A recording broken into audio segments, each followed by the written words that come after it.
JM update চ্যানেলের পক্ষ থেকে সকলকে জানাই স্বাগতম। আজকে তোমরা থাম্বনেল থেকে অবশ্যই বুঝতে পেরেছ, পশ্চিমবঙ্গে আবারও আইসিডিএস অঙ্গনারী কর্মী নিয়োগ হতে চলেছে।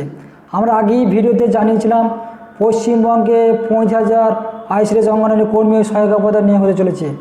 ধাপে ধাপে সমস্ত ডিস্ট্রিক্টই অর্থাৎ সমস্ত জেলাতে নিয়োগ শুরু হয়েছে।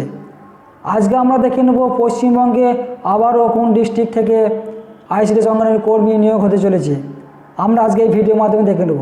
তার আগে প্রত্যেকে বলে গিয়ে এই চ্যানেলে নতুন সঙ্গে হয়ে থাকলে প্রত্যেক চ্যানেলকে সাবস্ক্রাইব, পাশে বেল আইকনটি ক্লিক করে দেবেন সবার আগে ভিডিও পেতে।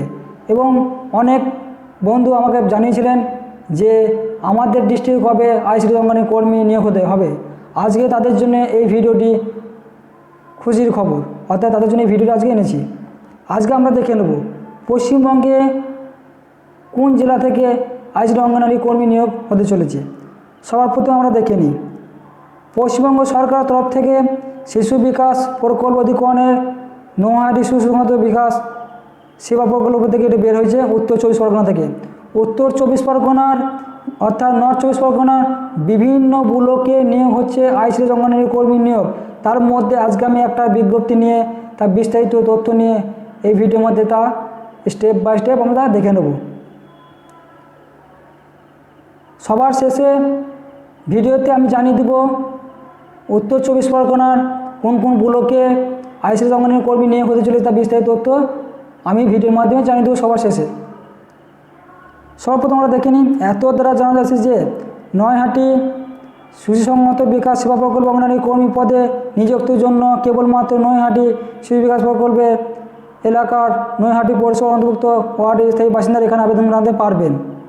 এটা কিন্তু এখানে বলে দিয়েছে। অঙ্গনারী কর্মীদের সরকার অনুমত হবে প্রতি মাসে মানসিক ভাতা সহ অতিরিক্ত ভাতা প্রদান করা হবে।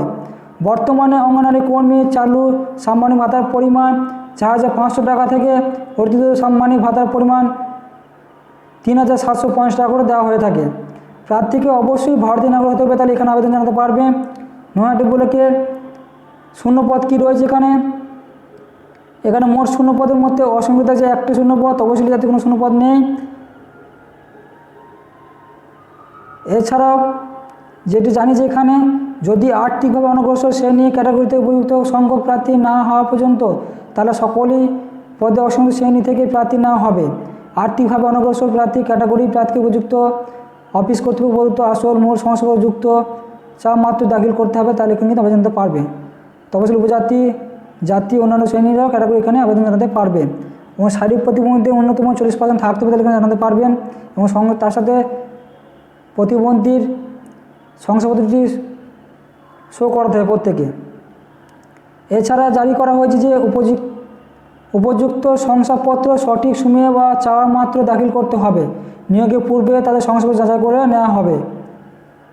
পশ্চিমবঙ্গের বাইরে জারি হওয়া তপশিলি জাতি উপজাতি অন্যান্য অগ্রসর শ্রেণী ক্যাটাগরিরা এই ক্ষেত্রে অগ্রসর শ্রেণী ক্যাটাগরি শারীরিক প্রতিবন্ধী শংসাপত্র গ্রাহ্য করা হবে না।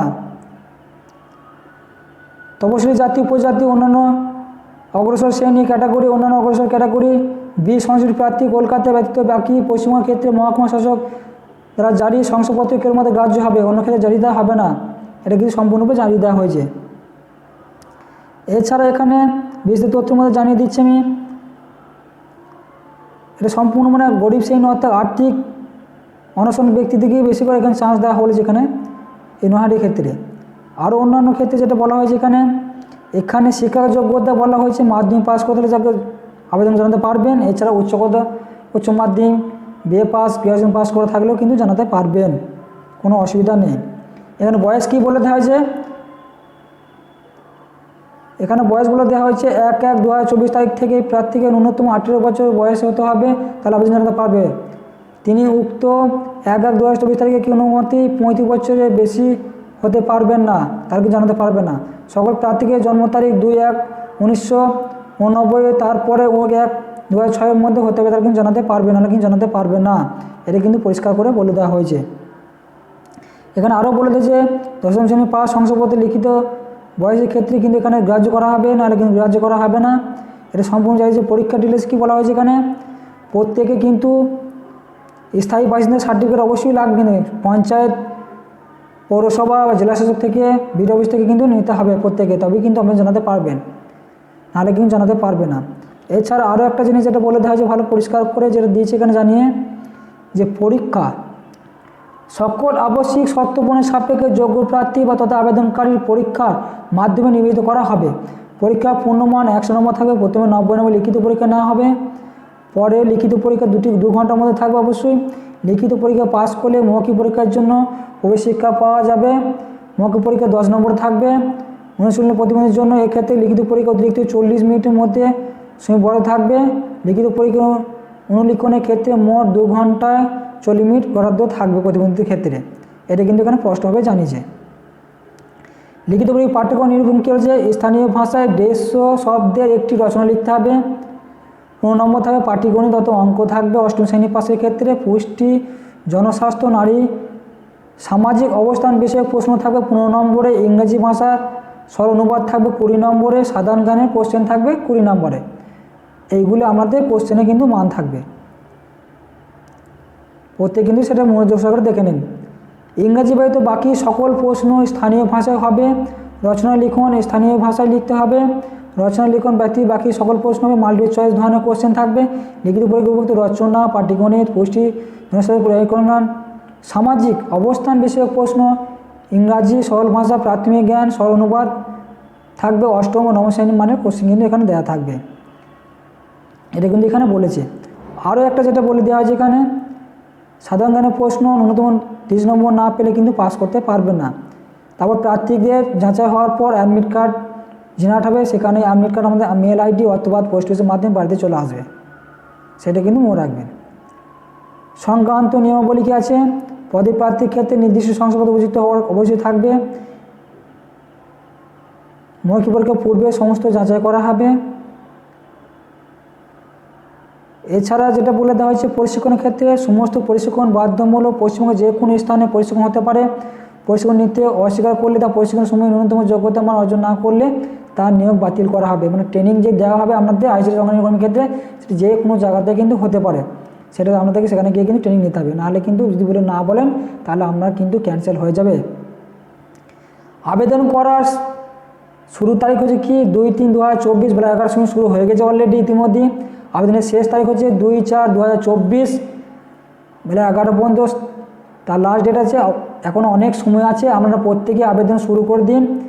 আমি ডিসক্রাইব বক্সে পিডিএফ লিঙ্কটি দিয়ে দেবো, ওয়েবসাইট লিঙ্ক দিয়ে দেবো, ওখানে সরাসরি আমরা জেনে নিতে পারবেন কেউ আবেদন করতে হবে। তো বিস্তারিত তথ্য পরবর্তী যখন অনলাইন অ্যাপ্লাই শুরু হবে, অফলাইন অ্যাপ্লাই শুরু হবে, আমি বিস্তারিত তথ্য জানিয়ে দেবো এই ভিডিওর মাধ্যমে। অর্থাৎ পরবর্তীতে আমার যখন নেক্সট ভিডিও আসবে তখন বিস্তারিত তথ্য কিন্তু জানিয়ে দেবো। অনলাইনে দরখাস্ত করার শুধু সময়ে প্রমাণপত্র সহ স্ক্যান কপি ওয়েবসাইটে আপলোড করতে হবে, কিন্তু প্রত্যেকে কিন্তু স্ক্যান কপিগুলো আপলোড করতে হবে। কিন্তু পাসপোর্ট রঙিন সাইজ 20 কিলোবাইট অর্থাৎ 50 কেবির মধ্যে থাকতে হবে, তবে আপলোড করা যাবে, নাহলে কিন্তু ক্যান্সেল হয়ে যেতে পারে। নীল সাদা কিন্তু চলবে না, রঙিন কালার ফটো কিন্তু লাগবে প্রত্যেকে। সমস্ত ডকুমেন্টস কিন্তু অরিজিনাল নিয়ে যাবে পরীক্ষার কেন্দ্রেতে, নাহলে কিন্তু বাতিল হয়ে যেতে পারে আপনাদের, সেটা কিন্তু প্রত্যেকে মাথায় রাখবেন। এছাড়া ওয়েবসাইট পোর্টালে আবেদন দাখিল আপলোড করা হচ্ছে, সেখানে প্রবেশ, অ্যাডমিট কার্ড, রঙিন পেন, কিন্তু ওই যে আপনি যে দিবেন রঙিন পাসপোর্ট সাইজের ফটো, সেটা কিন্তু আপনার ওর সাথে যুক্ত হবে অ্যাডমিট কার্ডের সাথে, সেটা কিন্তু মনে রাখবেন। নাহলে কিন্তু আমার যদি কোনো এমপ্লয়মেন্ট ব্যাঙ্কে অথবা এক্সচেঞ্জে নাম লেখানো তার প্রমাণপত্র থাকলে অবশ্যই জানাবেন বা কোনো যুক্ত করে দেবেন আপনার ডকুমেন্টসের সাথে, তাহলে আপনার আবেদনপত্র কিন্তু সম্পূর্ণ হয়ে যাবে। কী কী ডকুমেন্টস লাগবে সেটাকে জানিয়ে দিচ্ছি। জন্ম তারিখে প্রমাণপত্র লাগবে, মাধ্যমিক অ্যাডমিট কার্ড দিলেও হবে। জাতিগত শংসাপত্র অর্থাৎ SC ST OBC সার্টিফিকেট থাকলে অবশ্যই জানাবেন, প্রতিবন্ধী সার্টিফিকেট থাকলে অবশ্যই দেবেন। শিক্ষার যোগ্যতা মাধ্যমিক, উচ্চ মাধ্যমিক, বিয়ে যা থাকবে সমস্ত দিয়ে দেবেন। স্থায়ী বাসিন্দা শংসাপত্র মতো পৌরসভার আন্ডারে তাহলে পৌরসভার আন্ডারে, ব্লকের আন্ডারে, যে কোনো জায়গা থেকে আপনি নিতে পারবেন, সেটা নিয়ে কিন্তু শো করাতে হবে। তবেও আপনার অবশ্যই সার্টিফিকেট কিন্তু, নাহলে কিন্তু ক্যান্সেল হয়ে যেতে পারে। সমস্ত বিস্তারিত তথ্য আমি এখানে জানিয়ে দেওয়া হলো, আমরা দেখে নিতে পারবেন। এছাড়াও যেগুলো বলা হয়েছে যে আপনি যে সমস্ত ডকুমেন্টসপত্র দাখিল করবেন পোর্টালে, যদি ভুল প্রমাণিত হয় কিন্তু আপনার ফর্মটি ক্যান্সেল হয়ে যাবে। সেটা কিন্তু প্রত্যেকে নির্ভরভাবে ফর্মগুলি অ্যাপ্লাই করবে অনলাইনে মাধ্যমে, পোর্টালে দেওয়া থাকবে। পরবর্তীতে নেক্সট ভিডিওর মাধ্যমে বিস্তারিত আমি জানিয়ে দেবো। এছাড়া বিশেষ যেটা আমি বলেছিলাম যে সবার শেষে জানাবো, উত্তর 24 পরগনা অর্থাৎ নর্থ 24 পরগনার কোন কোন ব্লকে এই নিয়োগগুলি হবে, সেটার মধ্যে হচ্ছে নৈহাটিতে আছে, বারাসাত, খড়দহ, পানিহাটি, ব্যারাকপুর, কামারহাটি, বাগদহ, সন্দেশখালী, হাইনলগঞ্জ, দমদম, স্বরূপনগর, মধ্যমগ্রাম, অশোকনগর, বসিরহাট, এই সমস্তগুলো কিন্তু অ্যাপ্লাই ইতিমধ্যেই শুরু হয়ে গেছে। প্রত্যেকে কিন্তু আপনারা তাড়াতাড়ি আবেদন শুরু করে দিন। আমি ডিসক্রিপশন বক্সে পিডিএফ লিঙ্ক, ওয়েবসাইট লিঙ্ক দিয়ে দেবো, ওখান থেকে আপনারা ডিটেলসে চেক করে নেবেন, তারপরে কিন্তু আবেদন করবেন। প্রত্যেকে কিন্তু সেটা মাথায় রাখবেন। চ্যানেলটাকে ভালো লেগে থাকলে অর্থাৎ ভিডিওগুলি ভালো লেগে থাকলে প্রত্যেকেই কমেন্ট করে জানাবেন।